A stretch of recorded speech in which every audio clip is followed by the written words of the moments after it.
ऑफिसच्या कामासाठी भाऊ दुबईला गेला होता. त्यामुळे घरी फक्त मी आणि वहिनी होतो. घरात एक प्रकारची शांतता होती, पण त्याचबरोबर एक अनामिक मनमोकळेपणाही जाणवत होता. आम्ही दोघेही एकमेकांना कंपनी देत होतो. पुण्यात जून महिन्याची दुपार होती. 10 वाजले तरी हवेत गारवा होता. आकाशात काळे ढग जमायला सुरुवात झाली होती. मी बाईकवरून वहिनीला घेऊन मार्केटला निघालो होतो. फर्ग्युसन कॉलेज रोडच्या गर्दीतून आम्ही वाट काढत होतो. भाऊजी, लवकर चला, पावसाचा काही भरोसा नाही. वहिनीने पाठीमागून हळुवार आवाज दिला. तिचा आवाज वाऱ्याच्या झुळकेशी मिसळून माझ्या कानात घुसला. मी मागच्या आरशात पाहिलं. ती माझ्या पाठीला अगदी चिटकून बसली होती. तिच्या श्वासाची ऊब माझ्या पाठीला जाणवत होती. तिचे हात माझ्या कमरेवर होते, पण ते फक्त हात नव्हते. ती एक ओढ होती, एक सुरक्षित कवच होतं. मागच्या आरशात तिचे डोळे भेटले. ते डोळे काहीतरी बोलत होते आणि नकळत माझ्या मनात एक अनामिक ओढ निर्माण झाली. एक हॉटेलसमोर मी बाईक थांबवली. बाईक थांबताच तिची पकड सैल झाली, पण तिच्या शरीराची ऊब अजूनही माझ्या पाठीवर होती. थांबा वहिनी, जेवणाचं पार्सल घेतो, असं म्हणत मी खाली उतरलो. मी उतरताना माझा पाय तिच्या पायाला लागला. त्या क्षणी एक विजेची लहर गेली. तिने लाजून नजर खाली वळवली. हे काय भाऊजी, घरी जाऊन बनवलं असताना, उगाच पैसे कशाला, त्या म्हणाल्या. पण त्यांच्या आवाजात एक नकार होत नव्हता, फक्त एक लकीर होती. मी त्यांच्याकडे पाहिलं. त्यांच्या ओल्या कडा झालेल्या पदराकडे पाहिलं. त्यांच्या गालावरचा ओला केस मागे सरकवत मी म्हणालो, तुमचं अंग दुखत असेल तर घरी जाऊन पुन्हा स्वयंपाक करायचा त्रास नको तुम्हाला. पुण्यातलं वातावरण असं आहे की कधी कधी पाऊस केव्हा येईल सांगता येत नाही, आणि मग भूक पण लागते. आणि तुमच्या हातचे जेवण घेतल्याशिवाय माझं पोट भरेल का? मी माझे शब्द संपवले. माझ्या शब्दात एक आग होती, एक ओलावा होता. माझे शब्द ऐकून त्यांच्या चेहऱ्यावर एक गोड हसू आलं. ते हसू त्यांच्या डोळ्यापर्यंत पोहोचलं. त्यांच्या डोळ्यात एक वेगळी चमक होती, एक ओलसर चमक. त्यांनी हळूच ओठ चावले आणि मान खाली घातली. त्यांची लाज मला वेड लावू लागली. मी पार्सल घेतलं, पण माझं लक्ष फक्त त्यांच्याकडे होतं. परत येताना त्यांना बसवण्यासाठी हात दिला. हात देताना माझा हात त्यांच्या हाताला स्पर्श करून गेला. त्या स्पर्शाने दोघांच्याही अंगात सळसळ उडाली. बाईक सुरू झाली आणि पुन्हा तिचे हात माझ्या कमरेवर आले. पण आता हे हात अधिक जवळ येत होते, अधिक ओलावा आणि अधिक भावना घेऊन. ती रिमझिम सुरू झाली. पावसाची पहिली सर आली. थेंब हवेत उडत होते. तिने घाबरून माझी कमर आणखीन घट्ट पकडली. तिचे संपूर्ण शरीर माझ्या पाठीशी कवटाळलं गेलं. पावसाचे थेंब जसे जसे जोरात पडू लागले, तशी तशी ती अधिक जवळ येत गेली. थंड पावसाचे थेंब आमच्या अंगावर पडत होते, पण आमच्या शरीराची ऊब वाढतच होती. एका खड्ड्यात बाईक गेली. जोराचा धक्का लागला. तिचं संपूर्ण शरीर माझ्यावर आदळलं. त्या क्षणी वेळ थांबला होता. पाऊस, वारा, गर्दी सगळं विसरून आम्ही फक्त एकमेकात हरून गेलो होतो. तिने माझ्या कमरेभोवती हात आणखी घट्ट केले. तिचा श्वासोच्छ्वास वाढला होता. मी मागं वळून पाहिलं. तिचे डोळे माझ्या नजरेत होते. तिच्या ओठावरचे पावसाचे थेंब, तिचे ओले केस, तिचे लाल झालेले गाल, सगळंच मन हेलावून टाकणारं होतं. तिने डोळे मिटून घेतले आणि डोकं माझ्या पाठीवर टेकवलं. तिचे श्वास माझ्या कानाशी येत होते. तिच्या श्वासात एक मादकता होती. पाऊस आता जोरात कोसळत होता, पण आम्ही दोघं आमच्या धुंदीत हरून गेलो होतो. शरीर एकमेकांत इतकी गुंतली होती की पाऊसही आम्हाला वेगळं करू शकत नव्हता. पुण्याच्या रस्त्यावरून जाताना हवेत पावसाचा सुगंध पसरला होता. सिंहगड वाडीवरून पुढे आलो आणि रिमझिम पाऊस सुरू झाला. सुरुवातीला हलका पाऊस होता, पण जसे जसे आम्ही पुढे जात होतो तसा तसा तो वाढत होता. थंड वाऱ्यासोबत पाऊस आमच्या चेहऱ्यावर येत होता. पावसापासून वाचण्यासाठी वहिनी माझ्या अंगाजवळ आली. तिच्या हातांची पकड माझ्या कमरेला घट्ट झाली. प्रत्येक स्पीड ब्रेकरवर आमची शरीरं एकमेकांना अधिक चिटकत होती. बाईकच्या आवाजाव्यतिरिक्त आमच्या हृदयाचे ठोके एकमेकांना ऐकू येत होते. पाऊस खूप वाढतोय भाऊजी, बाईक चालवायला त्रास होतोय का? वहिनी हळू आवाजात म्हणाल्या. त्यांचा आवाज थरथरत होता. वहिनी, पण आता थांबता येणार नाही, लवकर घरी पोहोचायला हवं, मी म्हणालो. पावसाच्या थेंबांनी आमच्या अंगावर रोमांच उभे केले. वहिनींचे केस माझ्या खांद्यावर ओले होऊन चिटकले होते. बाईक चालवताना माझे हात त्यांच्या हाताला स्पर्श करत होते. हा स्पर्श केवळ अपघाती नव्हता, त्यात एक प्रकारची भावना होती. घराच्या जवळ येईपर्यंत आम्ही पूर्णपणे विसरून गेलो होतो. पण त्या ओल्या अंगापेक्षा त्या स्पर्शाच्या उभेने आमच्या मनात एक वेगळीच आग पेटवली होती. घरी पोहोचल्यावर मी बाईकला स्टँडला लावली. पाऊस अजूनही सडकडून कोसळत होता. आम्ही दोघंही पूर्ण ओलेचिंब झालो होतो. वहिनीची साडी अंगाशी चिटकली होती. तिच्या शरीराचा आकार अगदी स्पष्ट झाला होता. तिचे ओले केस विस्कटले होते. पाण्याचे थेंब तिच्या डोळ्यातून, नाकातून, ओठातून खाली ओघळत होते. ती अशी भिजलेली बघून माझा श्वास अडकला. चला लवकर आत चला, नाहीतर सर्दी होईल, मी म्हणालो. पण माझा आवाज घशातच राहिला. माझे डोळे तिच्या ओठांकडे धावत होते. तुम्ही पण आत या ना भाऊजी, त्या हळूच म्हणाल्या. त्यांचा आवाज मादक होता. माझ्या अंगावर रोमांच उभे राहिले. मी दरवाजा उघडला. दरवाजा उघडताना माझा हात त्यांच्या हाताशी स्पर्श करून गेला. त्या स्पर्शाने दोघांच्याही अंगात विजेची लहर पसरली. आम्हीही दोघेही घरात आलो. बाहेर पाऊस अजूनही कोसळत होता. घरात एक वेगळी शांतता होती. वहिनीने मला एक टॉवेल दिला. तुम्ही डोकं पुसून घ्या, त्या म्हणाल्या. टॉवेल देताना त्यांचा हात माझ्या हाताला लागला. मी त्यांचा हात हळूच दाबला. त्यांनी माझ्याकडे पाहिलं. त्यांच्या डोळ्यात लाज होती, पण त्याहूनही जास्त काहीतरी होतं. मी टॉवेल घेतला आणि त्यांच्याकडे पाहत राहिलो. त्या सुद्धा थंडीने थरथरत होत्या. त्यांचे ओठ किंचित कापत होते. त्यांच्या साडीतून पाणी टपकत होते. त्या अशा ओल्या अवस्थेत इतक्या सुंदर दिसत होत्या की माझं मन सैरभैर झालं. तुम्ही पण बदलून घ्या ना वहिनी, मी म्हणालो. माझ्या आवाजात एक वेगळीच आर्द्रता होती. त्यांच्या चेहऱ्यावर लाजेची लाली पसरली. ती लाली त्यांच्या गालावरून मानेपर्यंत पसरत होती. त्यांनी मान खाली घातली आणि हळूच हसल्या. हे असं बघून माझं हृदय जोरजोरात धडधडू लागलं. मी त्यांच्यासमोर जाऊन उभा राहिलो. आमच्यात फारसं अंतर नव्हतं. मी हळूच त्यांच्या गालावरचा ओला केस मागे सरकवला. माझ्या बोटाचा स्पर्श त्यांच्या गालाला होताच त्यांनी डोळे मिटून घेतले. त्यांचा श्वास जोरात सुरू झाला. माझे बोट त्यांच्या गालावरून हळूच त्यांच्या ओठापर्यंत गेले. त्यांचे ओठ मऊ, नरम आणि थरथरत होते. त्यांनी डोळे उघडून माझ्याकडे पाहिलं. त्यांच्या डोळ्यात एक वेगळीच भावना होती.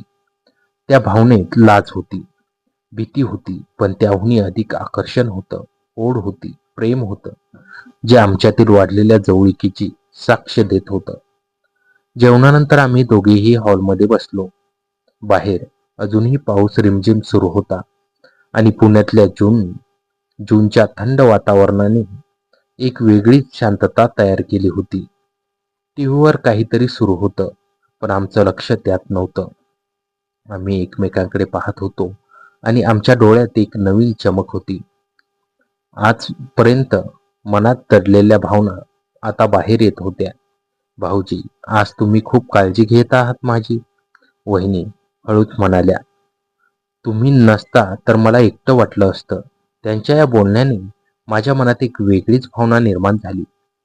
तुम्ही माझी वहिनी आहात, काळजी घेणार नाही तर कोणाची घेणार, मी हसून उत्तर दिलं. माझ्या बोलण्यावर त्या हसल्या आणि हळूच माझ्याजवळ सरकल्या. त्यांच्या स्पर्शाने माझ्या शरीरात एक वेगळीच लहर उमटली. त्यांनी माझा हात आपल्या हातात घेतला आणि त्यांच्या स्पर्शाने एक अनामिक शांतता मिळाली. तुमचं असणं खूप छान वाटतं भाऊजी, त्या म्हणाल्या.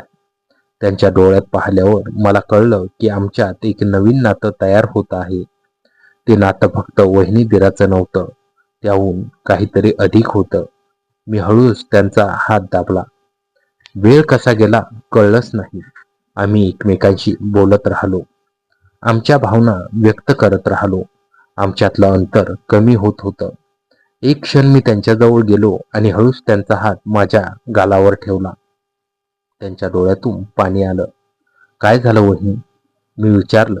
काही नाही, फक्त खूप आनंद होतोय, त्या म्हणाल्या. त्यांनी हळूच माझ्या खांद्यावर डोकं ठेवलं. त्यांच्या श्वासाची ऊब मला जाणवत होती. आम्ही एकमेकांच्या खूप जवळ आलो होतो. ती रात्र आमच्यासाठी अविस्मरणीय होती. बाहेरच्या पावसाने वातावरण थंड केलं होतं, पण आमच्यातील भावनांनी ते उबदार केलं. भाऊ दूर असल्यामुळे त्या दिवशी आम्ही दोघंच होतो आणि आमच्यामध्ये कोणीही नव्हतं. त्या रात्री आम्ही एकमेकांचे झालो. ती रात्र आमच्यासाठी एक नवीन सुरुवात होती.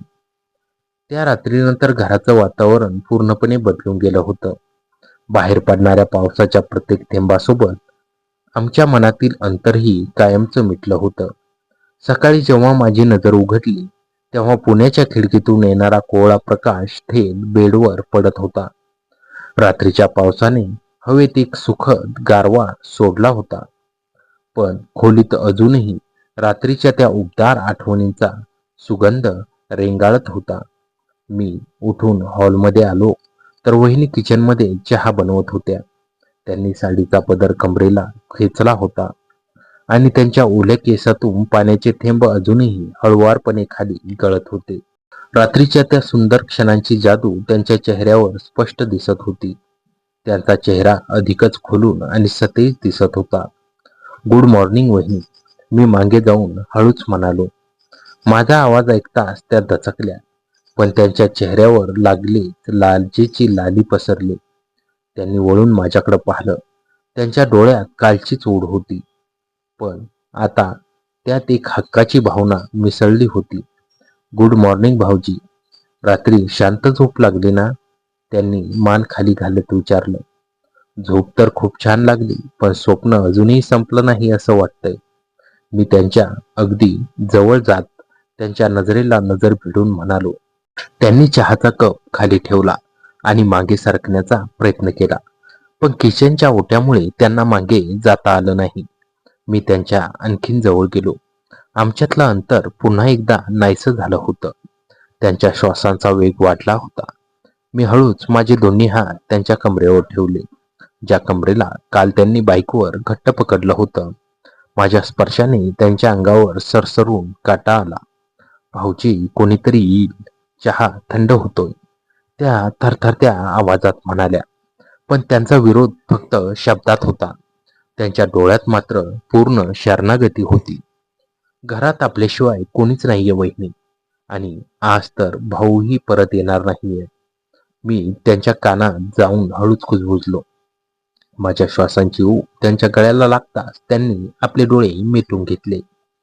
मी हळूच माझा हात वर नेला आणि काल रात्रीसारखाच त्यांच्या गालावर रेंगाळणारा एक ओला केस पाठीमागे सरकवला. माझी बोटे त्यांच्या मऊ गालावरून घसरत खाली आली आणि त्यांच्या ओठांवर स्थिरावली. त्यांचे ओठ हलकेच थरथरत होते. मी माझा चेहरा त्यांच्या चेहऱ्याजवळ नेला. आमचे श्वास एकमेकांत मिसळत होते. अत्यंत हळुवारपणे मी ओठ ओठावर टेकवले. तो स्पर्श इतका मऊ आणि जिवंत होता की एका क्षणात आमच्या दोघांच्याही शरीरात एक आनंदाची लहर धावून गेली. त्यांनी आपले हात माझ्या खांद्याभोवती घट्ट आवळले आणि स्वतःला पूर्णपणे माझ्या स्वाधीन करून दिले. काही वेळ तो गोड आणि रेशमी स्पर्श अनुभवल्यानंतर त्यांनी हलकेच आपली पकड सैल केली आणि माझ्या छातीवर डोकं ठेवलं. त्यांच्या हृदयाचे ठोके मला स्पष्ट ऐकू येत होते. तुम्ही मला वेड लावलाय भाऊजी. आता तुमच्याशिवाय मला काहीच सुचत नाही, त्या अगदी हळू आवाजात म्हणाल्या. माझ्या छातीला बिलगत म्हणाल्या. मी त्यांच्या पाठीवरून हात फिरवत त्यांना स्वतःशी अधिक घट्ट पकडलं. बाहेर पुन्हा एकदा काळे ढग जमायला सुरुवात झाली होती आणि पुण्याच्या हवेत आज पावसाचा तो सुगंधी ओळखीचा सुगंध दरवळू लागला होता. पण आता मला पावसाची भीती नव्हती. कारण आमच्या मनात लागलेली प्रेमाची आणि आकर्षणाची आग बाहेरच्या कोणत्याही पावसापेक्षा खूप जास्त उबदार होती. आम्ही दोघेही एकमेकांच्या मिठीत हरवून गेलो होतो, हे जाणून की हे नातं आता एका अशा वळणावर आलं आहे जिथून मागे फिरणं अशक्य होतं. किचनमधील त्या उबदार आणि रेशमी क्षणामध्ये आम्ही दोघेही इतके हरवून गेलो होतो की आजूबाजूच्या जगाचा आम्हाला पूर्णपणे विसर पडला होता. वहिनींनी त्यांचे डोळे मिटून घेतले होते आणि माझे ओठ त्यांच्या ओठांच्या अगदी जवळ होते. आमच्या श्वासांची गती वाढली होती, पण अगदी त्या क्षणी त्या शांततेचा भंग करत हॉलमधून एक तीक्ष्ण आणि कर्कश आवाज आला. ट्रिंग ट्रिंग. लँडलाईन फोनची बेल अचानक वाजली. त्या आवाजाने आम्ही दोघेही भानावर आलो. जणू एका गोड स्वप्नातून आम्हाला कोणीतरी जोरात धक्का देऊन जाग केलं होतं. वहिनी झटकन मागे सरकल्या. त्यांच्या चेहऱ्यावरची लाजेची लाली उडून तिथे एकाएकी भीती पसरली. त्यांनी घाबरून आपल्या साडीचा पदर नीट केला. भाऊजी, फोन, त्या थरथरत्या आवाजात म्हणाल्या. असू द्या वहिनी, कोणीतरी असेल. मी परिस्थिती सांभाळण्याचा प्रयत्न करत म्हणालो, पण माझ्याही मनात कुठेतरी एक अनामिक भीती डोकावून गेली. फोनची बेल थांबायचं नावच घेत नव्हती. शेवटी वहिनींनी घाईघाईने हॉलमध्ये जाऊन रिसिव्हर उचलला. मीही त्यांच्या मागे मागे हॉलमध्ये आलो. हॅलो. वहिनीचा आवाज कमालीचा घाबरलेला होता, पण पलीकडून काहीच आवाज आला नाही. फक्त एक शांतता होती आणि त्या शांततेत कोणाचा तरी श्वास घेण्याचा मंद आवाज येत होता. हॅलो, कोण बोलताय? भाऊजी, तुम्ही आहात का? वहिनींनी पुन्हा विचारलं, पण पलीकडून कसलाही प्रतिसाद मिळाला नाही. 2-3 सेकंदाच्या त्या भयानक शांततेनंतर पलीकडून फोन कट झाला. क्लिक. वहिनींनी रिसिव्हर खाली ठेवला आणि माझ्याकडे पाहिलं. कोणीच बोललं नाही भाऊजी, फक्त कोणीतरी श्वास घेत होतं. मला खूप भीती वाटते. काही नाही वहिनी, रॉंग नंबर असेल. आजकाल लोक असे प्रँक कॉल करत असतात. तुम्ही काळजी करू नका.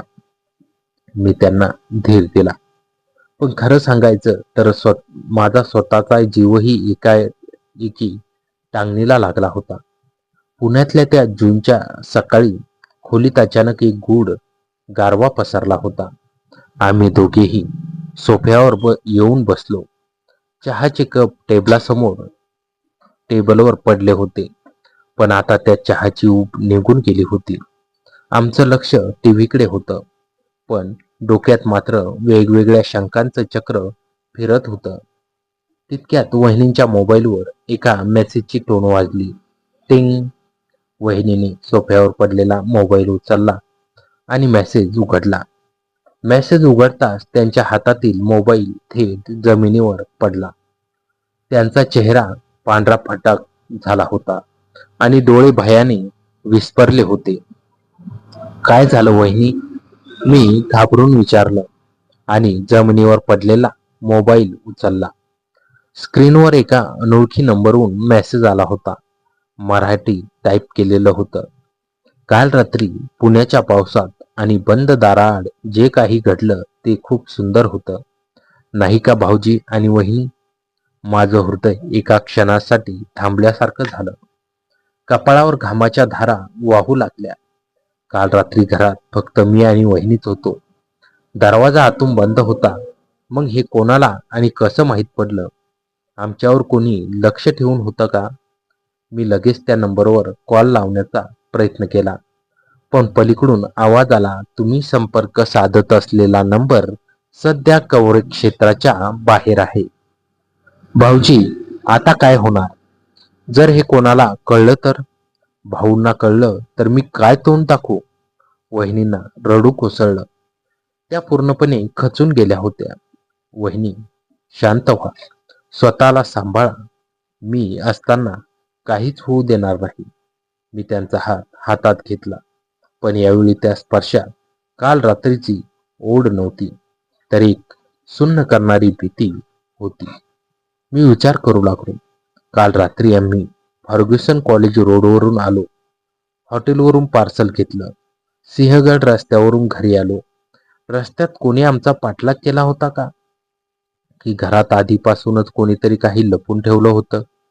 माझ्या मनात एक शंका आली. मी उठलो आणि हॉलच्या खिडकीपाशी गेलो. बाहेर पाऊस पुन्हा सुरू झाला होता. मी खिडकीतून खाली रस्त्याकडे पाहिलं. घरासमोरील झाडाच्या आडोशाला एक काळ्या रंगाची कार उभी होती. त्या कारच्या काचा गडद काळ्या होत्या, त्यामुळे आत कोण बसलंय हे दिसत नव्हतं.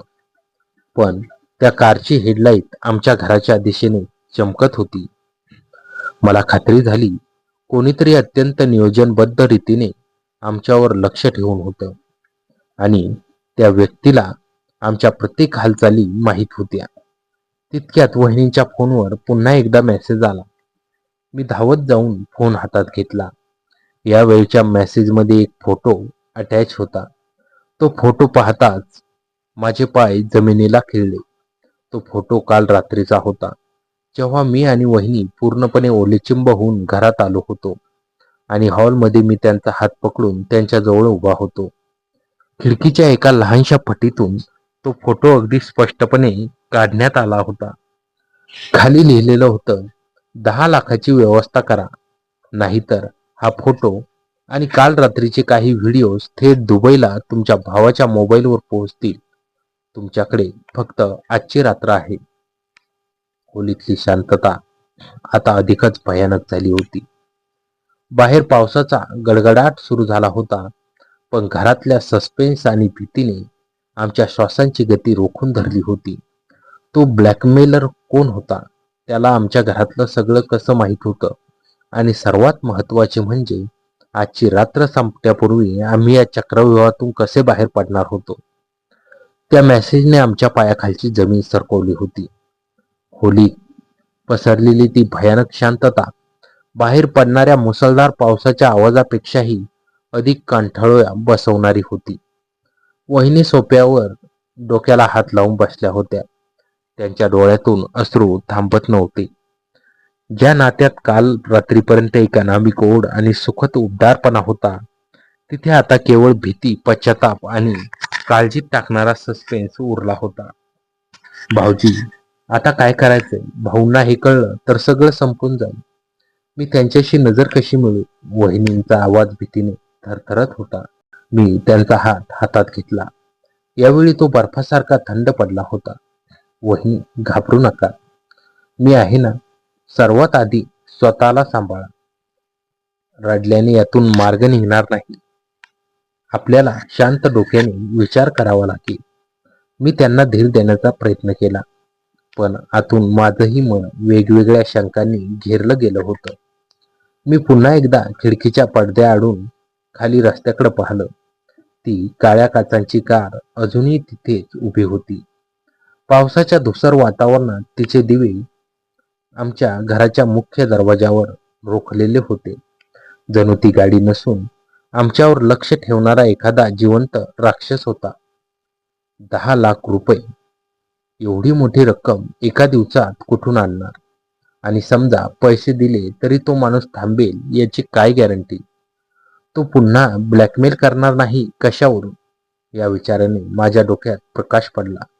जो कोणी हा गेम खेळत होता तो आमच्याच ओळखीचा असणार, कारण त्याला घराची रचना, भाऊ दुबईला गेल्याची वेळ आणि आमच्यातील वाढत्या जवळीकीचा अंदाज आधीपासूनच होता. मी घराच्या मुख्य दरवाजाकडे गेलो. काल रात्री घाईघाईत आणि ओल्या अंगाने आत येताना आम्ही दरवाजा फक्त लोटला होता की कडी लावली होती. मी दरवाजा तपासला, तो लॉक होता. मग खिडकीतून फोटो कसा काढला गेला? मी हॉलच्या खिडकीजवळ गेलो. तिथे एक पडदा थोडा बाजूला सरकलेला होता आणि काचेला बाहेरून हलकी फट होती. याचा अर्थ तो माणूस काल रात्री केवळ रस्त्यावर उभा नव्हता, तर तो आमच्या गॅलरीमध्ये आणि खिडकीच्या अगदी जवळ पोहोचला होता. तितक्यात माझ्या डोक्यात एक जुनी आठवण चमकली. गेल्या आठवड्यात जेव्हा भाऊ घरात होते, तेव्हा एक माणूस इंटरनेट आणि वायफाय दुरुस्त करण्याच्या बहाण्याने घरात आला होता. त्याने हॉलमध्ये आणि गॅलरीजवळ बराच वेळ घालवला होता. भाऊंनी त्याला ओळखलं नव्हतं, पण त्याने स्वतःला सोसायटीच्या ऑफिसचा माणूस असल्याचं सांगितलं होतं. मी वहिनींकडे वळालो. वहिनी, गेल्या आठवड्यात जो वायफाय दुरुस्त करायला आला होता त्याचा चेहरा तुम्हाला आठवतो का? भाऊंनी त्याला आधी कधी पाहिलं होतं का? वहिनींनी डोळे पुसत विचार केला. नाही भाऊजी. भाऊंनी तर त्याला पहिल्यांदाच पाहिलं होतं. पण त्याने जाताना मला विचारलं होतं की साहेब कधीपर्यंत बाहेर असतात. मी सहज म्हणून सांगितलं होतं की ते पुढच्या आठवड्यात दुबईला जाणार आहेत. देवा, माझ्याकडून ही चूक झाली. वहिनींनी पुन्हा तोंडावर हात ठेवला. आता कोड्याची उत्तरं हळूहळू मिळायला लागली होती.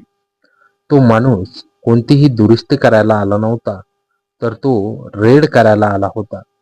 कदाचित त्याने घरात कुठेतरी छुपा कॅमेरा तर लावला नव्हता ना? या शंकेने माझ्या अंगावर काटा आला. मी लगेच मोबाईल घेतला आणि hidden camera detector app download केलं.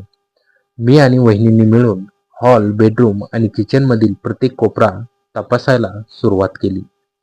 टीव्हीच्या खाली, घड्याळाच्या मागे, झुंबराच्या आत आणि शेवटी हॉलमधील एका मोठ्या शोपीसच्या आत एक लहानशी चमकणारी निळी लाईट दिसली. तो होता एक लहान स्पाय कॅमेरा होता. तो कॅमेरा हातात घेताना माझे हात रागाने थरथरत होते. याचा अर्थ काल रात्री आम्ही घरात जे काही बोललो, जे काही घडलं ते सगळं लाईव्ह रेकॉर्ड होत होतं किंवा त्या ब्लॅकमेलर पर्यंत थेट पोहोचत होतं. भाऊजी, हा तर वहिनींचा गळा दाटून आला. हो वहिनी, हाच तो पुरावा आहे. पण यामुळे आता गेम बदलला आहे. आतापर्यंत तो आपल्याला घाबरवत होता, पण आता आपल्याला माहीत आहे की त्याचा खेळ कसा चालतोय. माझ्या आवाजात आता भीतीची जागा एका निर्धाराने घेतली होती. मी तो कॅमेरा तसाच ठेवला, जेणेकरून त्या ब्लॅकमेलरला वाटेल की आम्हाला अजून काहीच माहीत नाही. जर आम्ही लगेच पोलिसात गेलो तर तो घाबरून व्हिडिओ व्हायरल करू शकत होता. त्यामुळे आम्हाला त्याला त्याच्याच जाळ्यात ओढायचं होतं. मी एका विश्वासू मित्राला फोन लावला, जो पुण्यातच सायबर क्राईम ब्रँचमध्ये काम करत होता. मी त्याला सगळी हकीकत सांगितली. फक्त वहिनी आणि माझ्या नात्याचा संदर्भ एका कौटुंबिक गोपनीयतेचा भाग म्हणून ठेवला.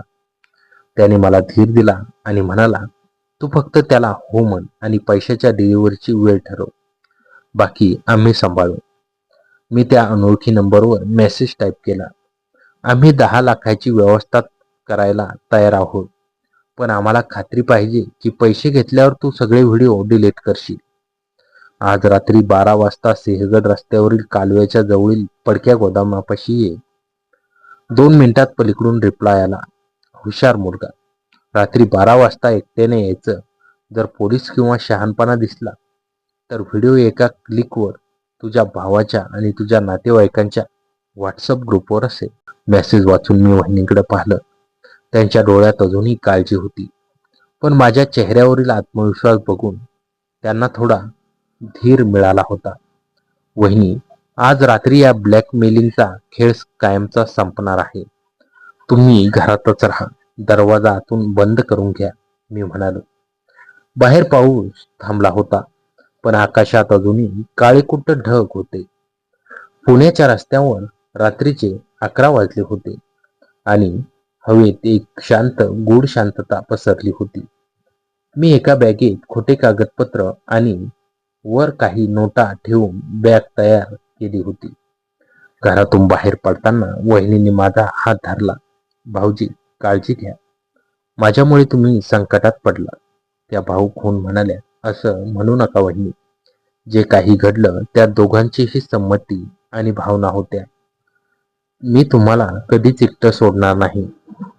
मी त्यांच्या कपाळावर हलकासा स्पर्श केला आणि घराबाहेर पडलो. मी बाईक सुरू केली आणि सिंहगड रस्त्याच्या दिशेने निघालो. मागच्या आरशात पाहिलं मी. ती काळी कारही हळूच माझ्या पाठीमागे यायला लागली होती.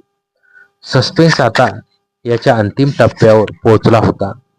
रात्रीच्या अंधारात पावसाच्या ओल्या रस्त्यावरून जाताना माझ्या मनात एकच विचार सुरू होता. आज रात्री एकतर आमचं आयुष्य कायमचं सुरक्षित होणार होतं किंवा रात्रीचे 11:15 वाजले होते. सिंहगड रस्त्यावरील तो परिसर एरवी गजबजलेला असायचा, पण आज जूनच्या त्या वादळी पावसामुळे रस्त्यावर सामसूम होती.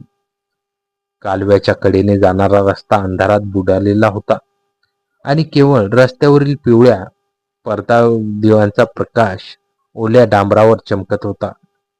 माझ्या पाठीमागे ती काळी कार अजूनही ठराविक अंतर ठेवून येत होती. माझ्या हृदयाचे ठोके वाढले होते, पण डोक्यात मात्र एकच विचार होता, वहिनींची अब्रू आणि भावाचा संसार कोणत्याही परिस्थितीत वाचवायचा. मी पडक्या गोदामासमोर बाईक थांबवली. गोदाम जुनं होतं. त्याच्या भिंतीवर शेवाळ उगवलं होतं आणि आजूबाजूला उंच गवत वाढलं होतं. कार थोड्या अंतरावर थांबली. तिचे हेडलाईट थेट माझ्या अंगावर पडले, ज्यामुळे मला समोरचं काही दिसेनासं झालं. कारचा दरवाजा उघडला आणि रेनकोट घातलेली एक आकृती बाहेर आली. त्या व्यक्तीने चेहऱ्यावर मास्क लावला होता, त्यामुळे ओळख पटवणं कठीण होतं. बॅग आणली का? एका खर्चातल्या मुद्दाम बदललेल्या आवाजात त्यानं विचारलं. हो, बॅग इथेच आहे, पण आधी मला खात्री होऊ दे की तू व्हिडिओज आणि फोटो डिलीट केले आहेत. मी बॅग पुढे करत म्हणालो. माझ्या खिशात मोबाईल सुरू होता, ज्यावरून माझ्या सायबर सेलच्या मित्राला सगळं लाईव्ह ऐकू जात होतं. तो माणूस क्रूरपणे हसला. खात्री? या जगात खात्री कशाचीच नसते भाऊजी. पैसे गुपचूप माझ्या हवाली कर, नाहीतर एका क्लिकवर तुझा आणि तुझ्या वहिनींचा तो रोमांस संपूर्ण पुणे पाही. त्याने मोबाईल काढला आणि स्क्रीन माझ्या दिशेने केली. स्क्रीनवर काल रात्रीचा तो अतिशय खाजगी क्षणाचा व्हिडिओ प्ले होत होता. तो व्हिडिओ पाहून माझ्या अंगात संतापाची लाट उसळली, पण मी स्वतःवर नियंत्रण ठेवलं. मला पोलिसांना पोझिशन घेण्यासाठी आणखीन काही सेकंद वेळ द्यायचा होता. तू हे सगळं का करतोस? तुला आमच्याशी काय शत्रुत्व आहे? मी त्याला बोलतं ठेवण्यासाठी विचारलं. शत्रुत्व? छे छे, मला तर फक्त पैशांचा खेळ आहे. तुझा भाऊ दुबईला जाऊन बक्कळ पैसे कमवतो, मग त्यातला छोटासा वाटा मला मिळाला तर काय बिघडलं? आणि तुम्ही दोघांनी जे काही केलं ती संधी साधून तुम्हीच दिली. घरात एवढी सुंदर वहिनी एकटी असताना तू तरी काय करणार म्हणा? तो घाणेरड्या पद्धतीने हसला. त्याच्या याच वाक्याची मी वाट पाहत होतो. त्याने स्वतःच्या तोंडून गुन्हा कबूल केला होता आणि माझ्या खिशातल्या फोनद्वारे पोलिसांपर्यंत हा पुरावा पोहोचला होता. आता खूप झालं, बॅग फेक इकडे, तो ओरडला आणि त्याने माझ्या हातातून बॅग हिसकावून घेण्याचा प्रयत्न केला. अगदी त्या क्षणी गोदामाच्या मागच्या बाजूने आणि रस्त्याच्या दोन्ही बाजूनी 2 गाड्या वेगाने आल्या आणि त्यांनी त्या काळ्या कारला घेरलं. गाड्यामधून साध्या वेशातील पोलीस अधिकारी बाहेर पडले. पोलीस, जागच्या जागीच थांब. सायबर सेलचा माझ्या मित्राचा निनाद आवाज गोदामात घुमला. तो ब्लॅकमेल एका क्षणासाठी गडबडला. त्याला समजलं की त्याचा डाव उलटला आहे. त्याने पळून जाण्याचा प्रयत्न केला, पण मी कसलाही विचार न करता थेट अंगावर झेप घेतली. आम्ही दोघेही चिखलात कोसळलो. त्याच्या हातातील मोबाईल दूर उडून पडला. त्याने माझ्या तोंडावर मारण्याचा प्रयत्न केला, पण काल रात्रीपासून मनात साठवलेला सगळा राग मी एका होशात त्याच्या चेहऱ्यावर काढला. पोलीस धावत आले आणि त्यांनी मला घट्ट पकडलं. निनादने पुढे होऊन त्याचा मास्क घेतला. मास्क निघताच समोरचा चेहरा पाहून माझे डोळे विस्फारले. तो दुसरा कोणी नसून आमच्याच सोसायटीचा माजी सिक्युरिटी गार्ड राकेश होता, ज्याला काही महिन्यापूर्वी भावाने पैशांच्या अफरातफरीवरून नोकरीवरून काढून टाकलं होतं. बदला घेण्यासाठी आणि पैशाच्या हव्यासापोटी त्याने वायफाय दुरुस्त करण्याच्या बहाण्याने घरात कॅमेरा लावला होता.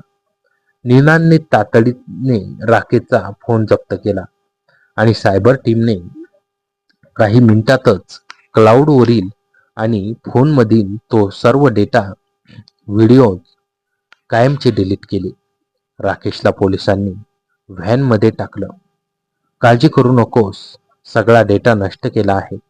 आता कोणतीही भीती नाही. निनादने माझ्या खांद्यावर हात ठेवून धीर दिला. मी त्याचे आभार मानले आणि तातडीने घराच्या दिशेने बाईक पळवली. रात्रीचे 1:30 वाजले होते. मी घरात प्रवेश केला. वहिनी हॉलमध्ये डोळे लावून बसल्या होत्या. मला पाहताच त्या धावत आल्या. माझ्या अंगावर चिखल आणि जखमा पाहून त्यांच्या डोळ्यात पाणी आलं. भाऊजी, काय झालं? तुम्ही ठीक आहात ना? त्यांनी काळजीनं विचारलं. मी हसलो आणि त्यांचा हात हातात घेतला. सगळं संपलं वहिनी.